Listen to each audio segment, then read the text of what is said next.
Oh, sorry. Oh, we're live. Hello. Hello. You know what we need after that little countdown is we need like a highlight reel of our past episodes, funniest moments. You know what I'm saying? It sounds like that sounds like a in memoriam or something. That would take some time. Yeah, it does. Frank's working on it. It's taking some time. I've been working on it for 2 months now, at least. Get it together, dude. All right, I'm going to play this opening theme song in honor of the episode you guys failed to do. What do you mean? Imagine, if you will, an announcer you can barely understand. He refers to a but you're not quite sure what he said. He seems to be eating something, or perhaps he's a little drunk. It's remotely possible that he just said something about the scary door. Bordering in Wonderland, the Twilight Zone review. It was not guns or bombs that defeated the aliens, but that humblest of all God's creatures, the Tyrannosaurus Rex. Yep. So this hearing is to make a finding in the matter of... Yeah, okay. Wordsworth, Romney, obsolescence. He's waiting, Chancellor. Order him in. You walk into this room at your own risk, because it leads to the future. Not a future that will be, but one that might be. This is not a new world. It is simply an extension of what began in the old one. It has patterned itself after every dictator who has ever planted the ripping imprint of a boot on the pages of history since the beginning of time. It has refinements, technological advances, and a more sophisticated approach to the destruction of human freedom. Like every one of the superstates that preceded it, it has one iron rule. Logic is an enemy and truth is a menace.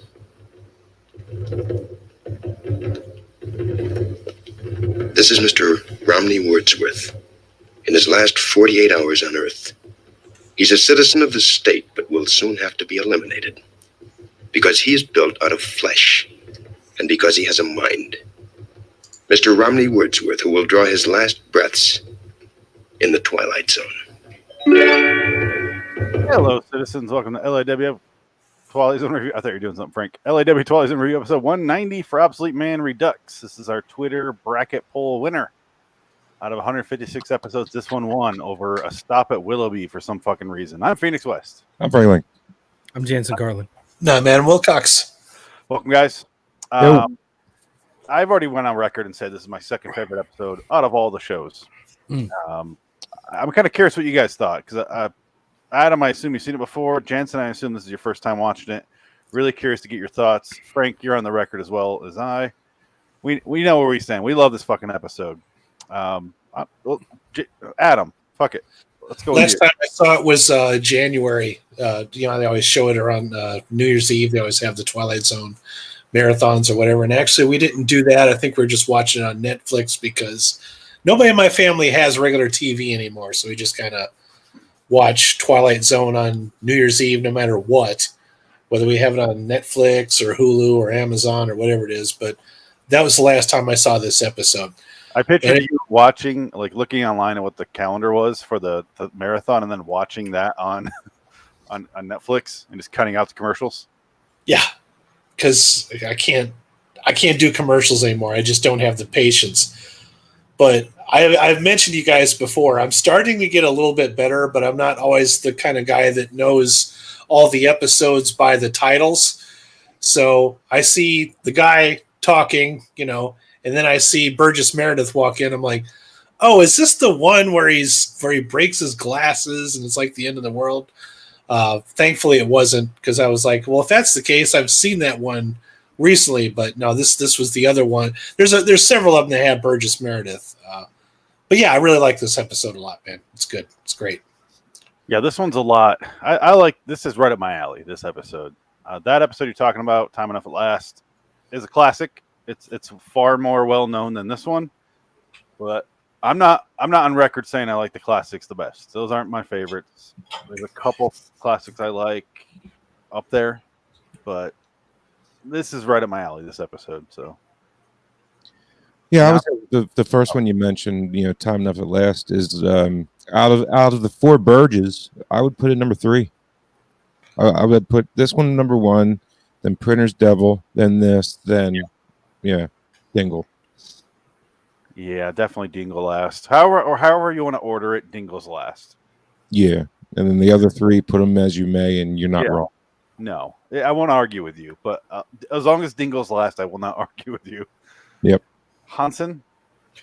I like this episode. I concur with just about everything you guys have said so far. I find it interesting that this is one of you guys' top favorite ones because of the not necessarily political implications that it has, but it has an undertone of ongoings in the world, right? The state and the current way that things are being run, and the loss of freedom with things like that.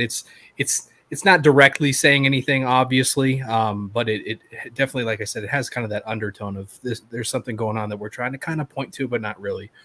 So I don't know that for sure. That's just kind of what I picked up on. But other than that, I really loved the episode. I thought it had solid acting, really, really good, well-written dialogue, an interesting storyline, an ending that I wouldn't necessarily say I didn't see coming, but it was original to me. Which was great. I really enjoyed it. Yeah, it was a nice. I don't want to say twist. It was because it's not a twist, Right? From the beginning he's going to die. I love the message. It was a great message. Message episode, like Death's Head Revisited comes to mind. That's a message episode. This is a really good. That's a better way to put it. It's definitely not a political undertone or anything, but it has a solid message, and it's trying to make commentary on circumstances in the world, not necessarily political, but it's commenting on something. It's really relevant to this day. It's relevant always. That's what's great about it. Yeah. I mean, you guys constantly talk about the reason why a lot of these original episodes are great is because they're still relevant when you rewatch them back today. And this one really does hold up. I think this one has the best Rod Serling intro of all the episodes. You could tell he gave a shit. Yeah, it was well written. Yeah. It's season 2. He was still giving a shit about the show. Probably even more so. I mean, now he's into his rhythm. He's got a groove. He's got an audience that he knows is going to tune in. Yeah. So he's really putting forth all of his effort. I mean, he looked very svelte. You know, he was very svelte. You know, dapper even. Yeah, he had some money. He had all the cigarettes he could smoke. You know, life was good. Fields or whatever. Oasis. Yeah. Oh wait, yeah. Here we go. Now, this isn't just a word from the sponsor. It's simply a very good suggestion. It stands for real refreshment. If you meet again, try Oasis for the softest taste of all. That's crazy. A couple things going off what Jansen said. As far as political messaging, they do have a line in this episode that's so on the nose, but the rest of it's vague. Where he goes, "What about Hitler?" He's like, "Yes." He's like, "Stalin?" He's like, "Yes." Their only problem is they didn't go far enough. Yeah. You want to play it? I got it. Yeah, if you want, but real quick. That's the only real thing they connect to the world we know. That's really about it. Yeah. Other than that, they just say the state or they. Right. And it's all really vague. You're not facing the cameras. Wait, that's all right. I think it was this one. Please, Mr. Wordsworth, turn around. I think it might be this one. And somewhat suspect, too. Yeah. How do I know I wasn't invited here for that last pitiful gesture of vengeance on the part of the condemned? Sorry, I think it's this one. Well, we're being I've recorded this entire episode, I swear to God. It's not unusual that we televise executions, Mr. Wordsworth. Last year in the mass executions, we televised around the clock. 1,300 people were put to death in less than 6 hours. You never learn, do you? History teaches you nothing. On the contrary, history teaches us a great deal. We had predecessors, Mr. Wordsworth, who had the beginnings of the right idea.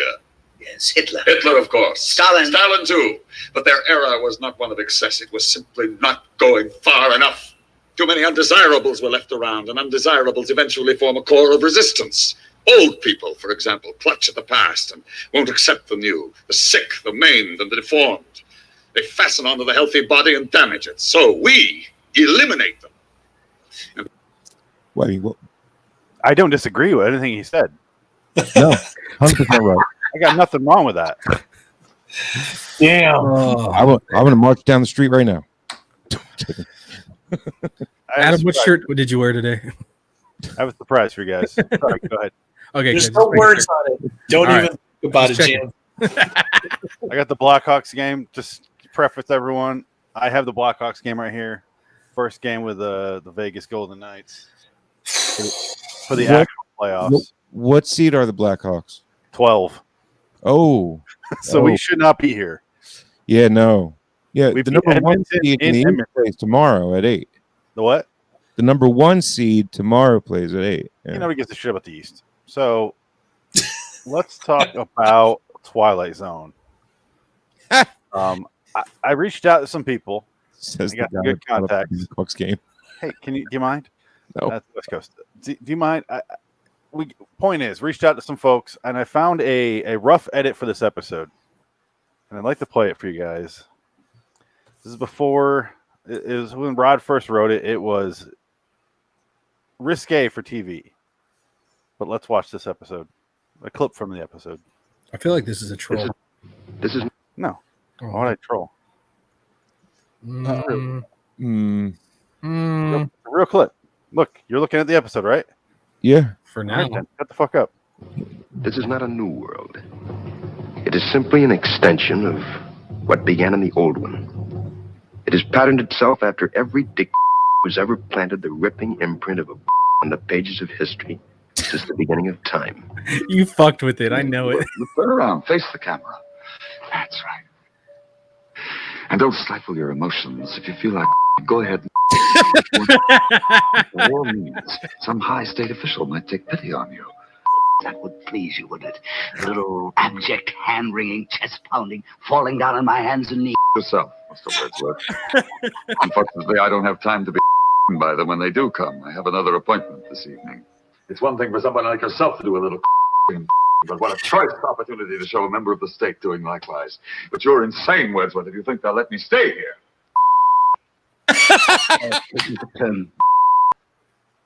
It was filthy. This show was filthy when he first pitched it. Oh god, that's crazy. good shit. That's good shit. He says 2 words, you just go beep. Use your imagination. I didn't do that. Rod did that. Yeah, right. Good job, Phoenix. Good job.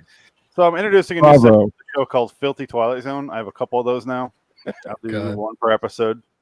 By the way, I'm loving the you reading the transcript of the horrible AI bot was funny enough, but listening to an AI bot read the transcript of a horrible AI bot that transcript it is even another level of insanity that I didn't think I told could you. read. Yeah, dude. Wow. That was like honestly, like for 5 minutes in 5-minute intervals 4 times, I went, what the fuck am I listening to? I couldn't stop. And then 5 more minutes, I'm like, what the fuck am I listening to? Frank's I'm referring so to episode 188 of the show. And I put on there, if this is your first time listening to the show, this is not the episode for you. Because I got a transcript from a robot, from some guy that his robot made a transcript. And then I made another robot read it off. So it is fucking nonsense. And she's like 5 minutes, 33 seconds. Fuck. And the fear. And they're like, what? It's just all over the place. It doesn't make any sense. And I'm glad you listened to it because I didn't. I can't listen to that. This might be the only episode I don't listen to. I was walking Maxie earlier and I was listening to it like, what the hell? It's 2.5 hours. It is Fucking- 2.5 hours. I couldn't finish it. Walking around wondering if you're just constantly having a stroke. I had to read off the last one, and I felt like I was having a stroke for the full hour 20. It was I read fun. the whole script. Yeah, but hearing you struggle was funny, but hearing her just plow right through it with no emotion whatsoever is like 20 minutes in, you're like, I don't know what the hell I'm hearing. I don't know what's going on. I literally plugged it into the AI, hit play and record and everything, and walked away. Went to my doctor's, went to the store, did some shopping, came back home, and I was like, she's only like an hour 23, and it's an hour 36, and this is like 2 hours in to the recording. I'm like, oh god, I had to sit here and wait for the rest of it. It took forever, but Jesus. yeah. So the Twilight Zone was filthy originally, right, guys? You hear that shit? Yeah, totally. Bert- did. Birdhouse Still found me. filthy. What are you talking about? Disgusting. Yeah, nowadays I thought about doing this bit for the new show And I'm like, the show already did that. Because let's look at the first episode of the new series, The Comedian. Right in the very beginning, she says like pussy something in the beginning, and I was like, holy shit, this is a Twilight Zone. Yeah, she's the character that's there to let you know that this ain't your dad's Twilight Zone. This is CBS All Access. We can say fuck. Oh boy. Yeah. Can you turn your mic down a little bit? No. You are so loud. It's like HBO back in the early 90s. You were like, wow. Yeah. Now it's like, yeah, all right. I only got one more of those, but I'll do it in the next episode because it's fun. What episode did you do it with? Oh, you'll see. Next episode. On the Twilight Zone. LIW Twilight Zone. So, hello. You liked hello. it. Adam liked it. Everybody liked it. It won the Twitter poll out of literally all the episodes. That was my first bracket poll, and it got whittled down to just one. And it took a while because it kept tying with Stop at Willoughby. I don't know why. Which I don't get. I do not understand why you guys voted that. It's not even the same par. Maybe it had something to do with your bracket system. Like you didn't bracket it really from any seed levels. No, I did that on purpose because I wanted it to be genuine. There's no real seeding thing I can do other than the IMDb ratings. But if I go off that, I already have a winner. So why the fuck would I do that? So I just threw them in random. And I think if you're the best winner, you're the best episode, you should plow all the way through anyway. So this is what we're left with. Adam? Yes? Much better. Thank you. Okay. Yeah, that was... Am I the only one that thinks it sounds the same? Yeah, I didn't hear any difference, but okay. Yeah, it sounded fine the whole time. But all right, so... early and do mic checks. So, Phoenix, do you want to, kind of like go through the plot and everything? You sound fine, Adam. I mean, do we? Yeah, Adam's fine. He was just really loud before on my end, at least. Yeah. Well, anyway, as far as going along with the plot, we already did this episode. Did we do a Redux? I don't think we did. No, it was season 2. Me and you did this for the first together. Yeah. Some season 2 episodes we did a Redux of things we already did. Just a couple though, so I don't think this is one of them. No, we did a lot of season 1. We still have a lot of season 1 left to do. Let's have a first-time viewer do the. No, it's not. I'll fuck the whole thing up. You do it. I can't. Dance and go, man. Listen, all I can think about right now is how fucking miserably hot I am, and I can't focus until you guys ask me a real question. No, fuck you. I'm not doing it. Oh, no, go with Adam. He was so quick. Nice counter. Juked, bro. Fucking juked. Checkmate, sir. What you gonna do now? Yeah. That was good. You were so ready for that. And Jansen, go. There's this guy and he was obsolete and they killed him with a bomb. No. What? No, I just love the allegory to be out there. Like I was saying earlier, shut up, it's my thyroid. I like that you played that and then we're immediately like, I didn't do anything. Yap it. I don't know who played that. All right. It's my thyroid. Mr. What's his name? Wordsworth. Wordsworth. It would have been even better if they named him like Wordsmith or something like that. Rodney Wordsmith. We talked about that in the first one, like how obvious Rod's names are sometimes. Well, they even like pointed it out in the episode, Mr. Wordsworth, and he like fucking nods at him basically and gives him a little wink. Because he gives Wordsworth because he's a librarian. Yeah. Book. They should name Mr. Romney Bookstacker. He might as well have been called J. Obsoleteman. It was so fucking close to his. So on the nose. John Baum. Do you mind picking up where this begins? It begins with Burgess Meredith being on trial, a.k.a. Mr. Wordsworth, whatever the fuck you want to call him. Wordsworth.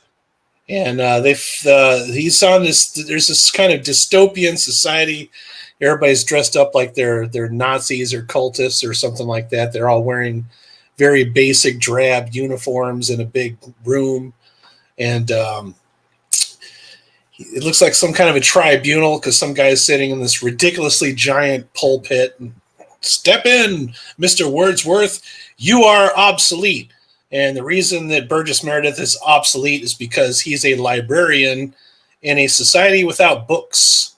We don't have books anymore. So he's hanging on to the past. He's an old values kind of guy, and we don't want that in the new world. So in this particular dystopian world, you're apparently put to death if you are found obsolete. Of course, Burgess Meredith tries to fight that a little bit, does unsuccessfully.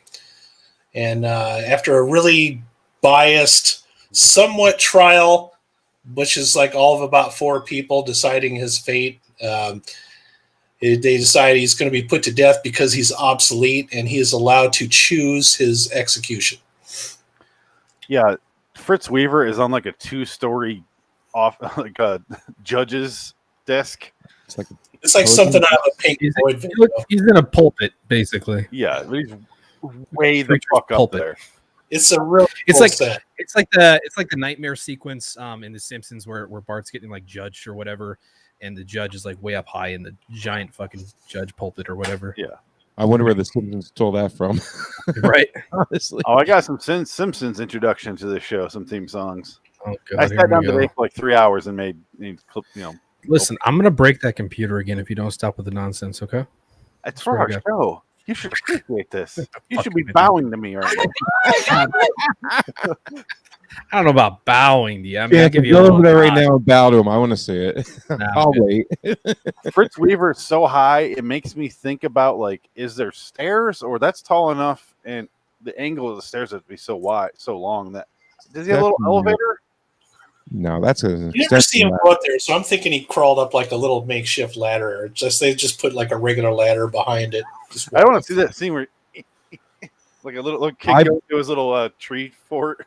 No, I no, vote loud. trampoline. He boing, boing, and right up there. You got an age limit at that point, then, which Yeah. that fits in.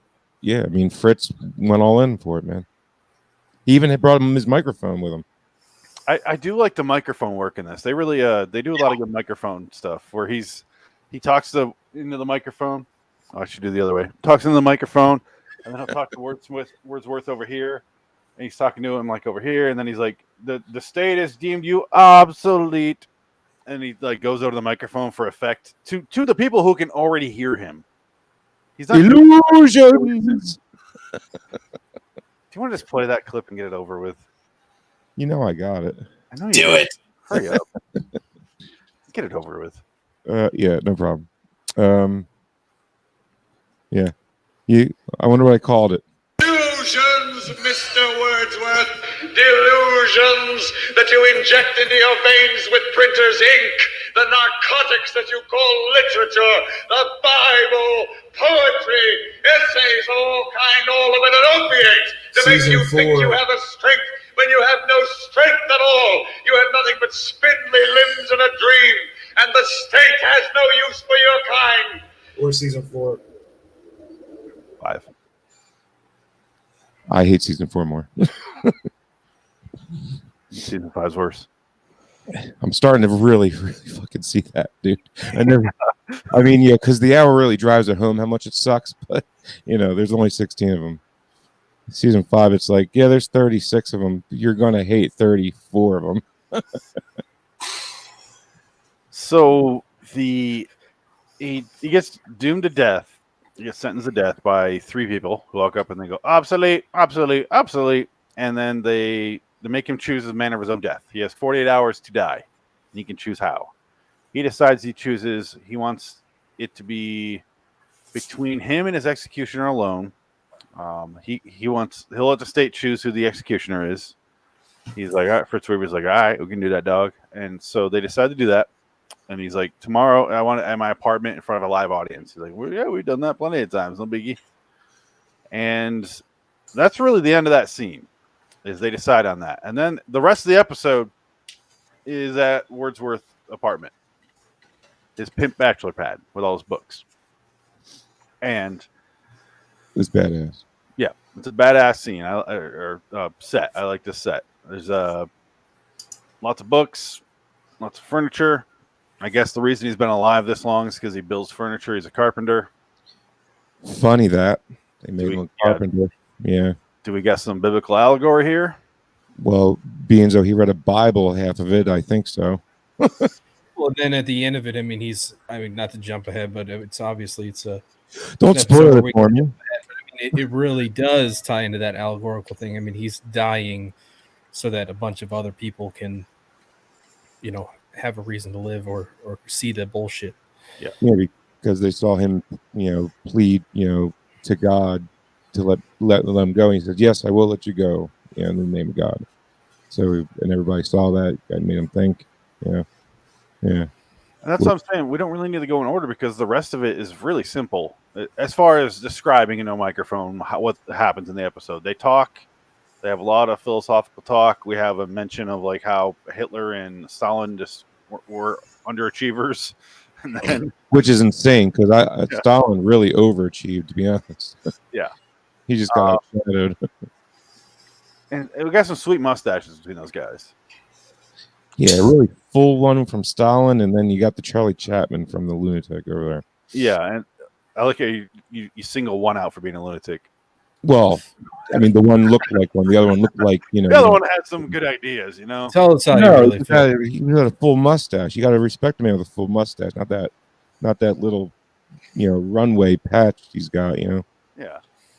So Michael Jordan, we're just crossing him off the list. Jordan did do it. It's a soul patch, right? It goes here. They just had it right there. Yeah, it was they call it the Charlie Chaplin. Chaplin. Yeah, I had a whole thing with you before, like 3 years ago, about you called him Charlie Chaplin, not Charlie Chaplin, or you called him Charlie Chapman. Because I couldn't care less about him. Even though I found out he was one of 3 people who started United Artists back in the day. Yeah, didn't know that. Yeah, him and Gable, I think, and someone else. They called it United Artists. Clever name, I suppose. Shit. We're right on the nose, really. Yeah. They talk about, basically, it's just them talking about how he's in the state. Fritz Weaver's character is in the state, and I'm gonna go back. I have another appointment anyway. And he's like, "Well, I don't think you're gonna get out of here, so have fun with that, because I didn't tell you how I was gonna die. It's gonna be a bomb that goes off right at midnight." And then Fritz Weaver realized the door's locked, and so he's locked in there with him. And that's really where the episode kind of does a twist. And it's funny how he acted, It's funny how he knew he couldn't act shook because they would. What towards the end, like you could see on his face, he was just like, "Yeah, nice move." To the cameras, he's like, "All right, I'm calm, no biggie.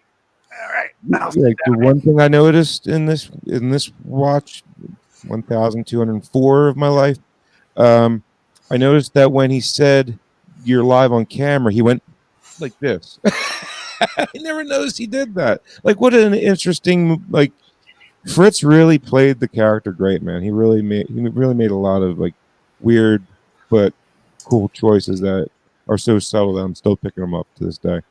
Well, Wordsworth's over there making Jim Halpert comments and then staring back at the camera like, "Nah, I mean, do you believe this shit I got to deal with on a day-to-day basis in the office?" Yeah, it's a living.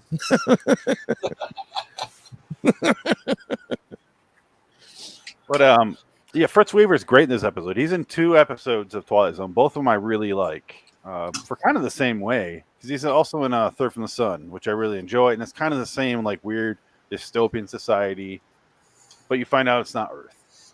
But it's kind of like they control everything. They're listening to you. Remember, they're planning. They go to leave the planet, and you think they're going somewhere else, but really they're going to Earth. That sort of thing.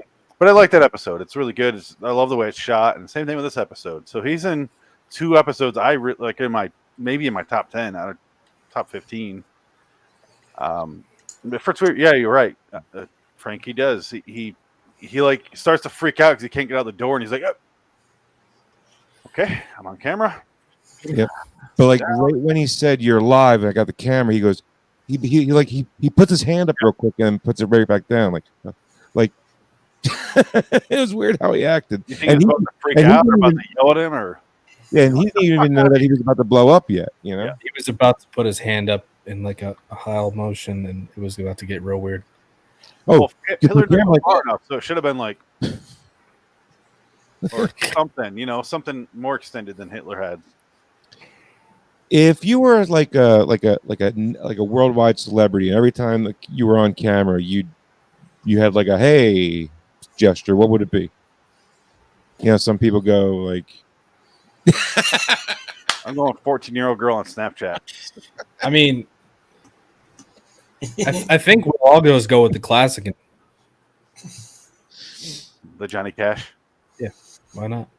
I think Eminem's got the best middle finger I've ever seen. 8 Mile is like this. He's got that. Yeah. I hate the thumb. Damn. I hate when a thumb is introduced. You got to get the middle finger. It's not the full extension, and you gotta put the knuckles up with it, and then the thumb comes out, and you're just like, the thumb bothers me. Yeah, I think it's an East Coast thing. He's from Detroit. Phoenix, do you claim the East Coast? I mean, close I to didn't the say East. East Coast. He said East Coast. Isn't it? Yeah, but East? you're the one from Detroit. I mean, so is that? I hate the thumb thing. It's fucking stupid. It's eastern side of the country. That's all I know. I know it takes me 12 hours to get there. It ain't East Coast. I'm going this. It takes me North side. I mean, I don't know. 12 hours to get to Colorado Springs, and it's the next state. Yeah, it's well, California's closer. yeah. Why would you go to Colorado when you can go to California? I say We have family in Colorado. for some reason you stopped in Phoenix, so Also, you make that fuck choice. California. No, you could also go to Mexico, but that's a long way. Yeah, nobody wants to go to Mexico. No, there's no Too hot there, right, fellas? So he finds out it's going to blow up. He sits down and it's kind of like talking about how nobody in the State's going to let him die there. And Burgess Meredith is like, they're not going to come save you. Like one of their state getting trapped here, getting caught in this easy game. Like they're going to come save you. And you see Fritz Weaver be like, oh, fuck, he's right. And then the rest of the episode is just them talking, and he's reading the Bible to him and stuff like that. And I like the mind game. I like this kind of episode. The writing is fucking perfect. It keeps flowing. Oh, sorry, I didn't mean to cut you off. But did you like the clock effect? Yeah, winding down. Yeah, I like Burgess Meredith. Yea, though I walk through the valley of the shadow of death, I shall fear no evil. For we all know Coolio. Okay. Honestly, like I think like him reading that passage off is like probably one of the first times I can think of it was ever like actually like mainstreamed through people's ears, maybe. I mean, because we've all heard it 100 times by now, but who was the first one to really throw it out over the airwaves to people? I think it was the Burge. I mean, and then Coolio, obviously. Coolio next. Yeah, and Tupac. Yeah. And who did it better? That's the real question. Coolio. Coolio. Duh. Yeah. Who had better hair? Same Coolio. Well, the Burge. Yeah. No. You see Coolio now? He won't admit that he's bald, so he has bald head and then like one little strand coming out the top. Well, he's got one worm. Hang on to one worm. It's so fucking stupid looking. Oh, it's sad. Was he? Bad harvest year. Yeah. You think he has enough money to get hair plugs by now? He's got Coolio money. I don't know what that means. I don't know. Insulting when you say it. It's like Monopoly money. It doesn't really spend well. Yeah. Bitch, I'm Coolio. Exactly why I don't have an appointment for you, sir. I mean, if I told you that MC Hammer was poor, you go, no way. He went bankrupt, didn't he? Real quick. Yeah. Epically quick. It's almost, yeah. It was like the he first. Didn't invest in the hammer pants that were popular. He folded up like a paper airplane. He did spread it around to the community. Yeah, but he can't stop music. He's too legit to quit. So you just got to keep going. And back to the episode. Yeah. So Fritz Weaver realizes he's fucked. Burgess Meredith is basically talking him into like, I'm going to die. I can accept that. That's what I like about this episode is him going, I can die and accept that fact. How are you with that? And that's what the episode's about to me. And Fritz Weaver's like this fucking giant hypocrite. And he's like, starts to slowly, they show the clock over him when he's reading the Bible. And it's like 11:55 or 11:58 or something. And Fritz Weaver's like, his hair's all off to the side, very Hitlerish. It's like long. He's like, I gotta get out of here. And he runs up to the door and starts to get out. And he's like, you gotta let me out. And he's like, Yeah, bitch, I'll let you out. Walks over, unlocks it, hands. Yes, in the name of God, I will let you out. Like, oh, That's what this me, bird said. In the name of God, let me go. Yeah.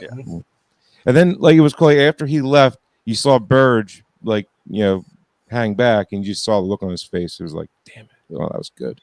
Yeah, I played that well. All right. Burge is just like looking at the camera, like, yes, in the name of God, I will let you go. Wink. Jim smile. Can you type this out for people to read? It was just a really good, like, you can just say you can say that socialism, communism is bad all you want, but until you kind of see it how it's really enacted in action, it really doesn't drive it home. But then you watch this, you're like, ooh, communism is like bad. We need to stay away from that right there. We're way too close to it already. Maybe we should all watch this together and hug.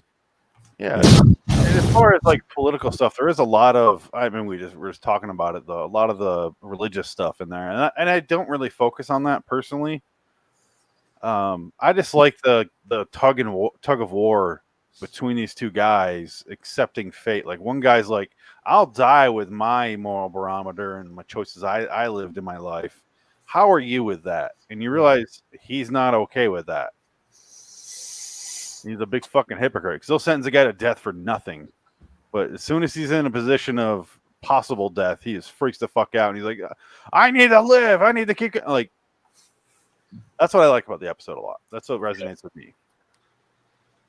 Yeah, it's that. I mean, I think every human being's got that primal instinct to stay alive no matter what the cost is, right? Yeah, it's that age-old message. You can dish it out, but you can't take it. Well, I think that is the message, though, too. Is like it's the message is humanity. You can take, humanity away from people, but you can't take it out of who they are. So, at the end of the day, this guy, in his roots, he's still human, and he's going to show it one way or another. For him, unfortunately, it costs him his life at the end of it because then he becomes obsolete. Yeah, and just to show that you can't. Yeah, you can't control people. Yeah, you can take the pimp out of a game. A game out of a pimp. Right. Jansen's trying to say there. Leo Red. He's still going to be a pimp. Since pimpin's been pimping. Amen. Do we have to quote more Ice-T at you? It's pimping. Okay. PIMP. Pimping ain't easy, but it's necessary. Okay? What you know about Phoenix? Jensen? Nobody's name even sounds like no. Nobody knows. It was really, really. I was really like hoping one name came to me, but it didn't. Wow. Yeah, I failed miserably. Yes. Car crash, please. Yeah.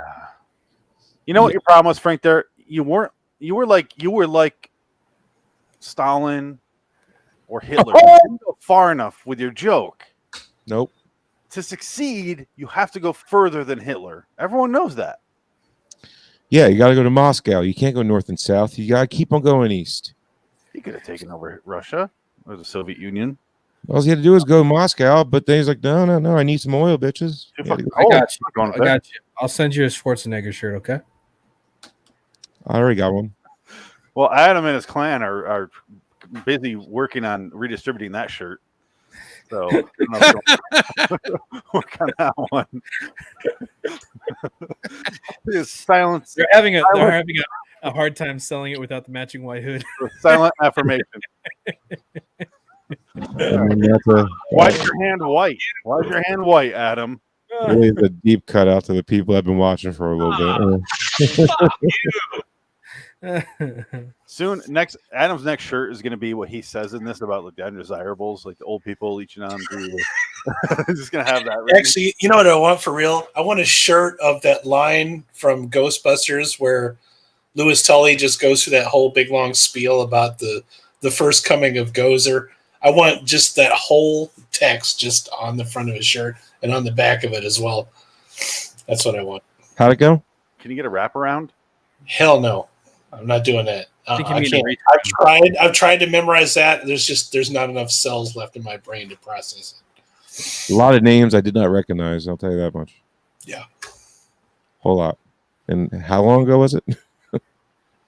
84? 36 years. Yeah. Yeah. Okay. It's Slore.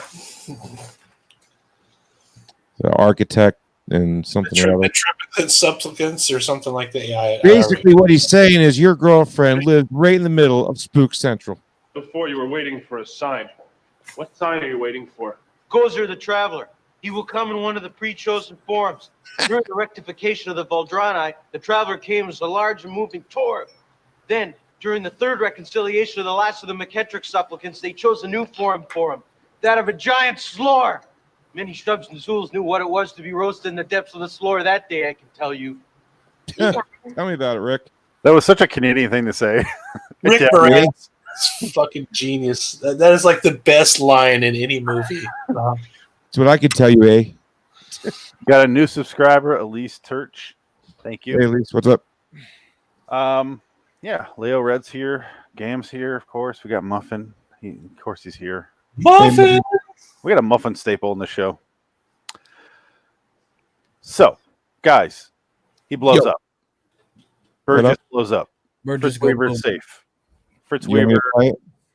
Hold on. Fritz Weaver goes in the office next day, like, "What's up, bros?" And they're like, "You have been deemed obsolete." Like, he talks in a really weird way. Is the guy that was below him before? Now he's up above.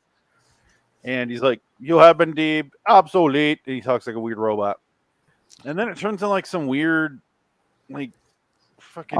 They all start chanting obsolete, and then it turns into like some weird frat game where they're like dragging him across the table, like a. And it felt like a West Side Story. Plus, you got the beatnik bongos going on. Everything gets real culty after that. Oh yeah. Yeah, it wasn't supposed to be that way. The director wanted it to go a different direction. That's the only part of the episode I don't like. Yeah. Yeah. The director didn't get what he wanted. Buck kind of put his foot down and said, "Nope. You got the big ass pulpit. What more do you want? You got the door that's 50 feet tall. What more do you want out of me?" He's like, "But I want this, this, and this." He's like, "Fuck you. Yeah, we'll just do something, towards the end here." Like he gets torn apart by like savage animals, apparently. Because you know a bunch of humans, when they claw at you, you just get torn to pieces. Yeah, our mighty talent. Yeah, exactly.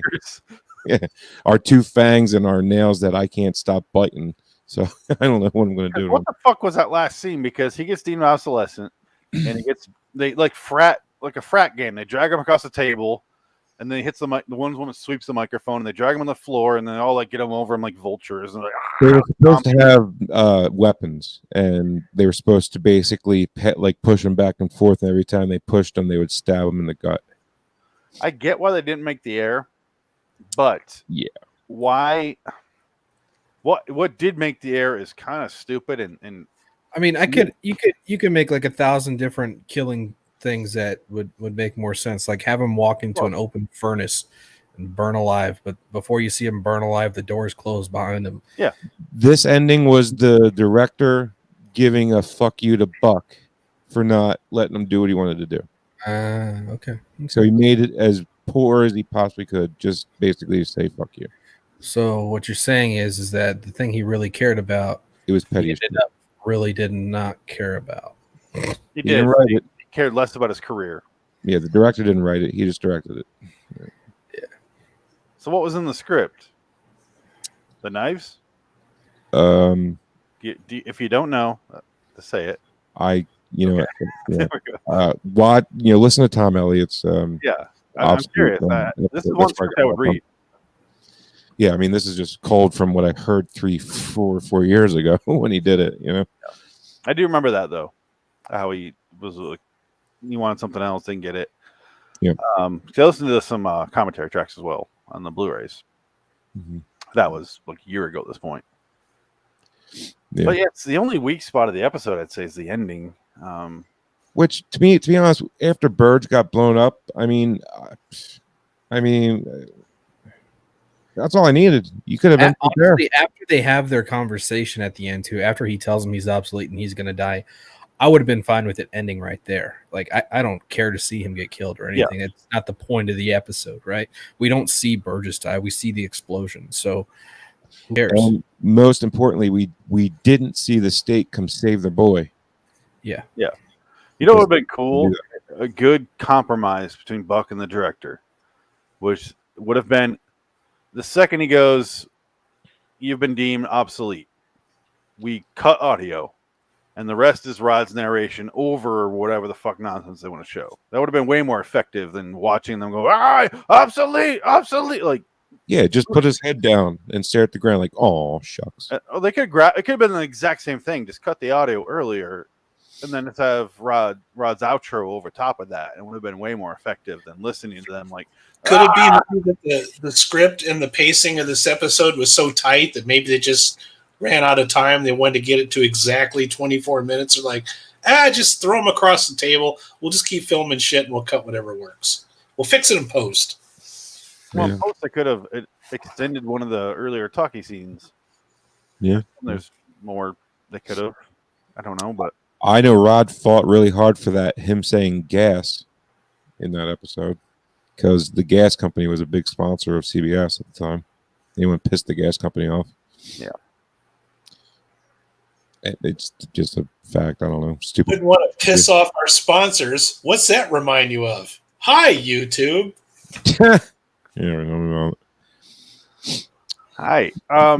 Yeah. No, they get mad when they find out that you're still, supporting all those white supremacists after whatever happens.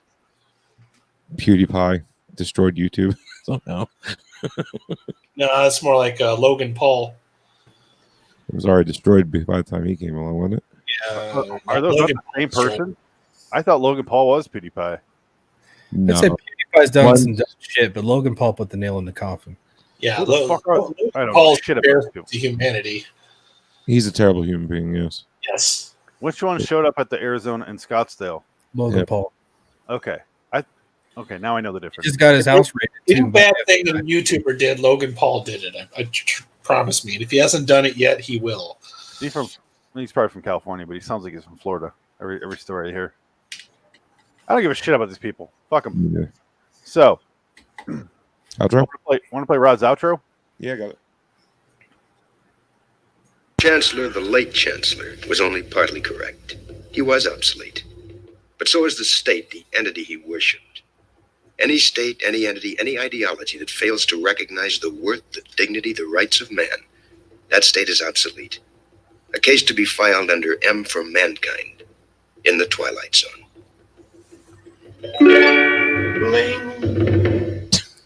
Bravo. Rod, Mr. Serling, I'm about to show you a picture of something that isn't what it looks like. An item we forgot. A moment for the people who pay the tab. It's often said that a picture is worth 1,000 words. Case in point. Before we meet again, try Oasis. You'll know what I mean. Cancer. Yeah. I have good news though. Remember last week when we did Nightmare at 30,000 Feet and then it won the Twitter poll and then it got a kill on my poll? This week it got 100% Mary. So I guess people just make up their minds afterwards. Who fucking knows? But at least Obsolete Man won 100% with the Mary thing. So that's reassuring in some ways, right? I mean, what they went up against wasn't really competition, really, but yeah. It somehow was because it tied like twice. I was going to say, didn't it tie? Yeah. So, what do I know, right? Fuck Twitter. I saw people get on there like find out what's winning and then you vote the other way, so it ties. I don't know what the fuck they're doing, but Phoenix, like, we're all so far deep into Twilight Zone as far as looking at it so critically, like compared to other people that just casually watch it. Like we can't understand what goes through those lunatics' minds. I mean, people's minds. Wait, they're the lunatics? No, we are. Okay, yeah. I was gonna say. Yeah. But I'm normal. Anyway, yeah. I mean, he's not. Shit show. I know. Yep. Blackhawks fan. Yeah. I'm sorry. Are you still talking? One seat. Frank's last episode, and he wishes to say go to Red Dragons Radio. Yep. I tried to have a clip here. We'll do our plugs. We talked enough about this, right? We already did a full episode before. Anything else you guys want to say about this we didn't discuss? It's fun to go back to these after weeks of Jordan Peele's Twitterverse. I missed original Twilight Zone. That's why I scheduled this here instead of. This is perfect. Yeah. So I thought it'd be fun to go do a great episode. Yeah, it was. It's been a while. It was fun watching it again. Yeah. Jansen? Loved it. Solid 8 out of 10 or 9. I can't decide.